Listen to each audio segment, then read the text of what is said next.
ህጹጽ ሐበሬታ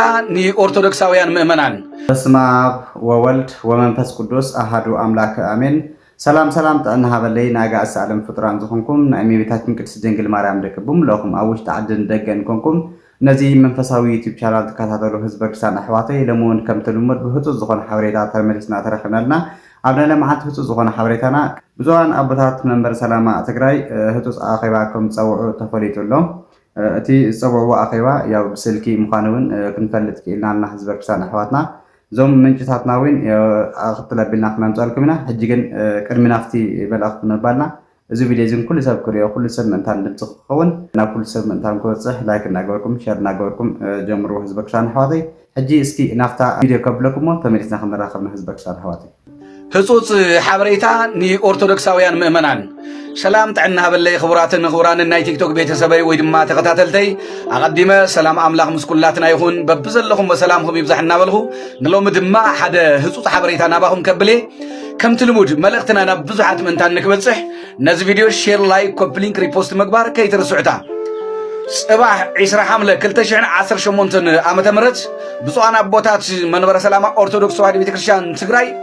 ህጹጽ ኣኼባ ጸዊዖም ከም ዘለው እቲ ኣኼባ እውን ብደብዳቤ ዘይኮነስ ብስልክ ዝተገብረ ጻውዒት ከም ዝኾነ ናይቲ ኣኼባ ጸዋዕ እውን ወላ እኳ ካልኦት ኣቦታት ብድሕሪት እንተሃለው ብዋናነት ግና ናይ መንበረ ሰላማ ጊዜያዊ ዋና ስራሕ መካየዲ ብፁዕ ኣቡነ መርሃ ክርስቶስ ከም ዝኾኑ እቶም እሙናት ምንጭታተይ ሓቢሮም ኣለዉ። ጽቡቕ እዩ ኣቦታት ተኣኪቦም ክመኽሩ ክዝትዩ ክዝክሩ ኢሉ እውን ጽቡቓት ዝኾኑ መንፈሳዊ ውሳኔታት ክሕልፉ ትጽቢት ዝግበር ጉዳይ ከምኡ እውን እቲ ጊዜያዊ ናይ ሲኔሮስ ኣኼባ ወይ ናይ ኣቦታት ኣኼባ ብናይ ሰባት ሓሳብ ዘይኮነስ ብሓሳብ መንፈስ ቅዱስ ዝተመርሐ ኮይኑ ንቅድስት ቤተ ክርስቲያንና ንቅድሚት ከሰጉሙ ዝኽእሉ ከሳግሩ ዝኽእሉ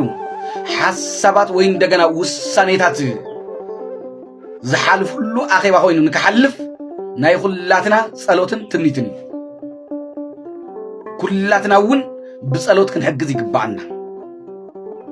ብጸሎትን ብሓሳብን ነቂሕና ክንሕግዝ ይግባአና ምክንያቱ ጉዳይ ቤተ ክርስቲያን ናይ ኩላትና ጉዳይ ስለ ዝኾነ ናይ ጳጳሳት ጉዳይ ጥራይ ኣይኮነን ናይ ካህናት ጉዳይ ጥራይ ኣይኮነን ናይ መነኮሳት ጉዳይ ጥራይ ኣይኮነን ናይ ኩላትና ኦርቶዶክሳውያን ጉዳይ ጉዳይ ቤተ ክርስቲያን ስለዚህ እግዚአብሔር መንፈስ ቅዱስ ጽቡቕ ንከዛረቦም ጽቡቓት ውሳኔታት እውን ንከወስኖም በዚህ አጋጣሚ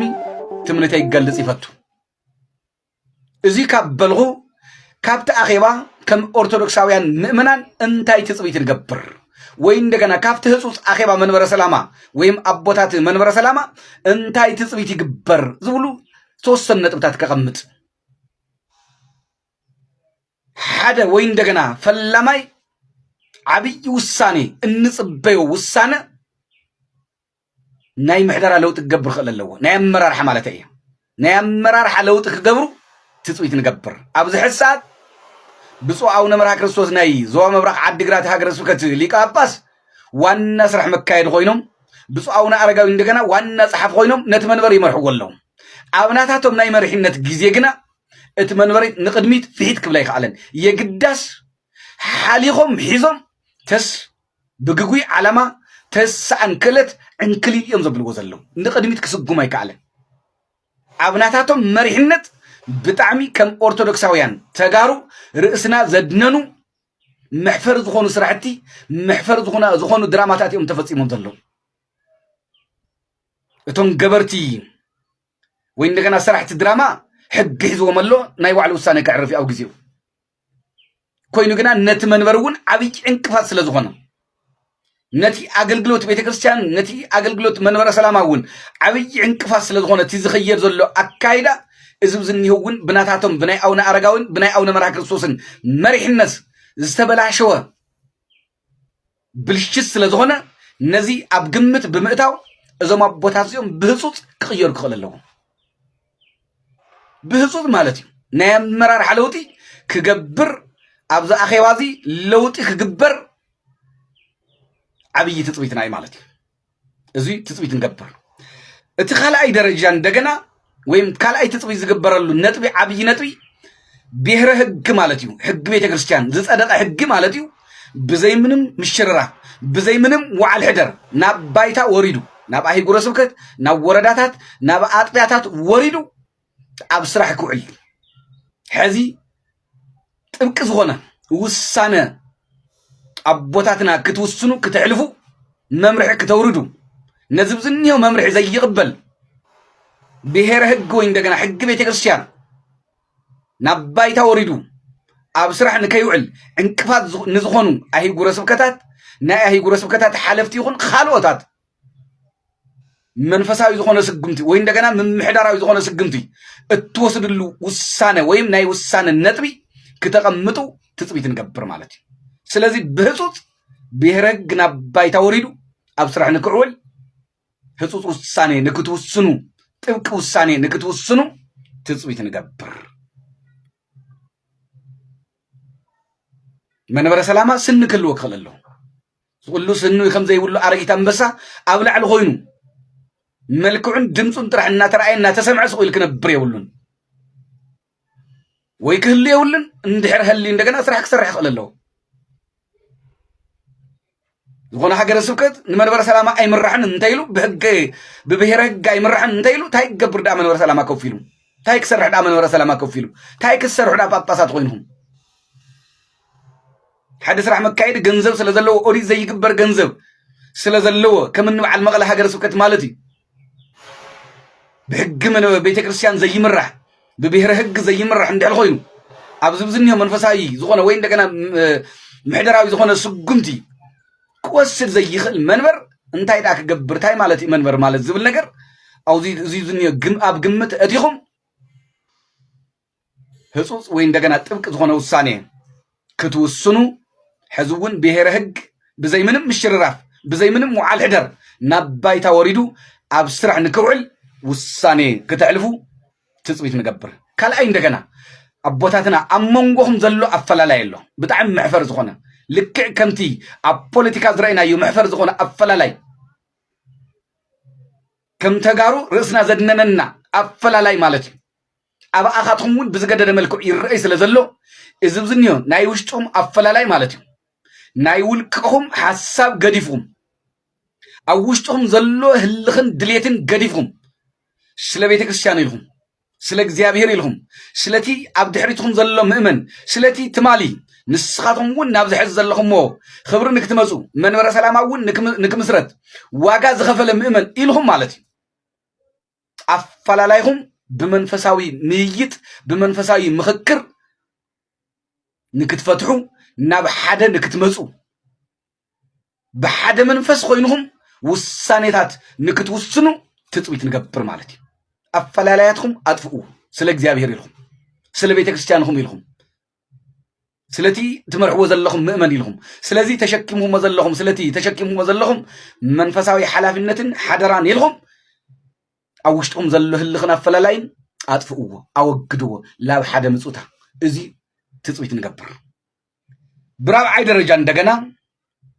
ቅድመ ሕዚ ናብ ሚድያ ወፂኦም ሓቂ ብምዝራቦም አሰራርሓና ነስተኻኽል አካይዳና ንዕሪ ብምባሎም ብዘይ ሕጋዊ መንገዲ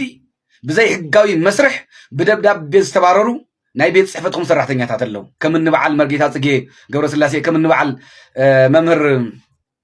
መን እዮም ዝበሃሉ በላይ ገብረ ኣብዝጊ ማለት እዩ እዚኣቶምን ካልኦትን ማለት እዩ ብኣስቸኳይ እተን ደብዳቤታት ዝተኣገዱለን ደብዳቤታት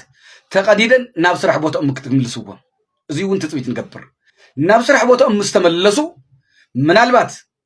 ኣብ ኣካይዶም ፀገም ዘለዎም ኣቦታት እንተልዮም ኣብ ኣካይዶም ፀገም እንተሃልይዎም ከም ብሓድሽ ኩልኩም ተስማዕሚዕኩም ቃለ ጉባኤ ሒዝኩም ዝባረር ከተባረሩ ቀነና ዝውሃቦ ቀነና ክትህቡ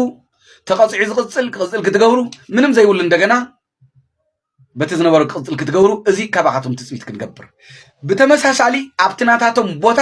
ብዘይ ሕጋዊ መስርሕ ሕዚ እውን ዝተቆፀሩ ሰባት ኣለዉ ኣብ መቐለ ፀሓፊ ኣብ ናይ መንበረ ሰላማ ቤት ጽሕፈት እውን ሰራሕተኛታት ዝኾኑ ንበዓል ሊቀ ስልጣናት ገብረስላሴ ሕሸ ስቑኢሎም ብዘይ ምንም ውድድር ዝለኣኽዎም ከም ንበዓል መምህር ኪሮስ ተስፋይ ዝበሉ ወዲ ሓፍቶም ማለት እዩ عد حمد هاني على مقالة بصحف النت 30,000 قرش زبلو أو ون تسالي خال أي دمو زلو إزي آتم ون نابوتهم كملسو كتقبر تمالتي إزي كاباخاتهم تثبيت نقبر تندب دبيتات تقديدا نايخلتهم نايتهم استباررو سبات ويم دقنا سرحتنياتات دبدابيون تقديدو لابوتهم نكملسو نايتهم بزي حقاي منقد استقصرو سباتون دبدابيهم قصار دبدابيهم تقديدو نابوتهم نكملسو إزي كاباخاتهم تثبيت نقبر إزي إن زي تقورتا انت خوينهم جن حزون قبل عليهم خالي إذا متى كنقبر مالتي بفلاي خمت زون هو اتمنمر نقدميت نجاي سقوم عن كل زبلو ولو أبوتات كم مرحنتهم كل علو تثبيت نقبر نايلم معنتي ملأختيو يغني لي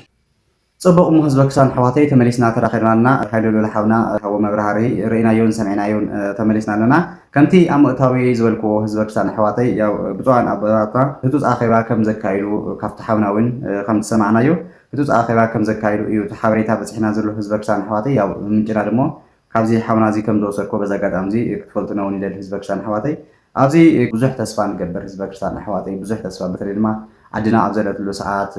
كله تبتاتنا حزبنا أبكر بيتشين كن مكان أبزل له ساعات منفصاحي وتو نجري كونو أبزل له ساعات وانجلك سباق أبزل له ساعات كم زي زبالة نجر مبتان كم زبالة حسابنا في لايك تركلون إشتي دقيقنا فيديو صريحنا لنا نيصبح أخيبا نيصبح صاوعد كلنا تثبيت نقول له كلنا خاطر تسوى نقول لنا حزبك شان حواتي تثبيت زون بويتنا مرحنا يسوع كريستوس انتي سانو ثم حبيتي تسفى كنقول له لنا تثبيت نقول له لك كم تحونا زغلو زوخينو هذا انا قدامي درجه سرع حزبك شان حواتي امونكم زلو افال لاي ناي ولكم حساب غليفكم حزبنا حج اب كبيت شجر اب كبيت رعدي اب كبيت مكران صوان سلازركب بتري لما لو مدو صباح دو يجمر إلنا مسوغو زلنا كونتاتنا عدنا بطعمي ابزرك كل ساعه زركب زخونتات زي تغنزيكم تناول بكم زي مسمع مع زي مردا غديفكم نغون ونغديفكم بليس ابوتاتنا ولدنا ناب حرته تمصو ناب حرن نختمصو عبيت تثبيتلنا صبو زينا نسمع ابز مرايزي بتعمي انا كسمرلون زدلي بتعمون كسمرل زدلي بتعمون تخرت هيبكم تمايتلو زدلي حزبكم كتسمعوا حزبكم تناي حج زلو حزبكم تركتاو نكتردو بتعم زدلي ابوتاتنا ابز غداي زينا بس قداي زي تسفخ نقبل صبوق زينا ممكن نسمع እግዚአብሔር መልአክና ወን ኣብዙን ጽቡቕ ዜና ንኸስማዕና ያው ትምኒትና እዩ ህዝበ ክርስቲያን ኣሕዋተይ ካብዚ ብምቕፃል ናይ ምሕደራ ኣመራርሓ እውን ለውጢ ንክግበር እውን ተስፋ ንገብር እዚ ማለት እውን ያው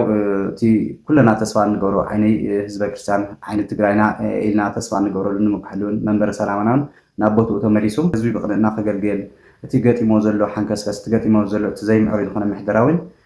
ብግቡእ ንኽምራሕ ያው እዚ እውን ከምቲ ሓውና ዝበሎ ናይ መራርሓ ለውጢ ንክግበሩን ተስፋ ንገብር ጽቡቕ ዜና እውን ንኽንሰምዕ መበል ሳሳይካ ብሄር ሕጊ እዚ ድማ እታ ቤተክርስትያን እቲ ናይ ቤተክርስትያን ሕጊ ኢልና ንፅውዖ ብሄር ሕጊ ብዘይ ምንም ምሽራፍ ብዘይ ምንም ዋዕል ሕደር እውን ናብ ተግባር ውዒሉ ናብ ተግባር ተሸሪፉ ብዘይ ዋዕል ሕደር እውን ክስርሐሉ ትፅቢት ክግበር ክኽእለሉ ህዝበ ክርስቲያን ኣሕዋተይ በዛ ኣጋጣሚ እዚ በተለይ ብዛዕባ ብሄር ሕጊ ኣቦታትና ብዙሕ ነገር ብዙሕ ትንታነ እውን ሂቦም ልኦም ካብ ናይ ኢትዮጵያ ኦርቶዶክስ ተዋህዶ ቤተክርስትያን ዝሓሸ ሕጊ ከም ዝወፀ እውን ኣቦታትና እንዳተዛረቡ እዮም ዝርከቡ እንዳመኸሩና እንዳተማሓሉና እቲ ሕጊ እውን እንዳመሓላለፍና እዮም ዝርከቡ በተለይ ብፁዕ ኣቦና ኣቡነ ሰላማ ብዛዕባ ብሄር ሕጊ ብደንቢ ገይሮም ትንትን ኣቢሎም ነጊሮምና እዮም እዚ ድማ ኣብ ተግባር ንኽውዕል ሕጊ ቤተክርስትያንና ህዝብና ምእመንና ብደንቢ በዚ ጉዳይ እዚ ብደንቢ ብስነ ስርዓት ክመሓደር ኣብዚ እውን ተስፋ ንገብር ህዝበ ክርስቲያን ኣሕዋተይ ስለዚ ናብ ባይታ ወሪዱ ብዘይ ዋዕል ሕደር እውን ኩሉ ግዜ በተና ሕጊ ቤተክርስትያን ክትከይድ ከለካ እቲ ዘሎ ዝፍጠረ ኣፈላላይ ናይ ቤተክርስትያን ክፀበብ ስለ ዝኽእል ኣቦታትና ብዘይ ዋዕል ሕደር እዚ ኣብዚ ነገር እዚ ፅቡቕ ዜና ክንሰምዕ ተስፋ ንገብር ህዝበ ክርስቲያን ኣሕዋተይ ስለዚ እቶም ቀንዲ ኢለ ዝሓረኽዎም እዚኦም እዮም ነሮም ህዝበ ክርስቲያን ኣሕዋተይ ስለዚ ኣቦታትና ፅቡቕ ዜና ክተስምዑና ትለሎ ኩነታት ትለሎ ሃዋሃው ተረዲኹም ምእንተ ህዝብኩም ምእንተ ቤተክርስትያንኩም ምእንተ ኩልና ተስፋ ንገብረሉ መንበረ ሰላምና እውን ናብ ንብሩ ተመሊሱ ህዝብና እፎይታ ክረክብ ሰላም ክረክብ ኣቦታትና ፅቡቕ ዜና ክተስምዑና تثبيت نجبر سلازي إن اللي معتز نبرنا هتو الزغنا حوالي تعزيز مثلنا له في الفيلم من جناون كمتي أمتونا زرعنا يو كاو حونا إنا وسيلنا يو حونا لك أكم تزولينا سلازي حواتي زي فيديو زونا كل سك بعض كل سوون سلا بيت خرسانو سلا تزولو أفعالي سلا بوتاتنا ونسولت كجبرنا كل سبب بعض أواز برسان حوالي سلازي أجرنا نزبنا يا سلامي فرنا يا غني الله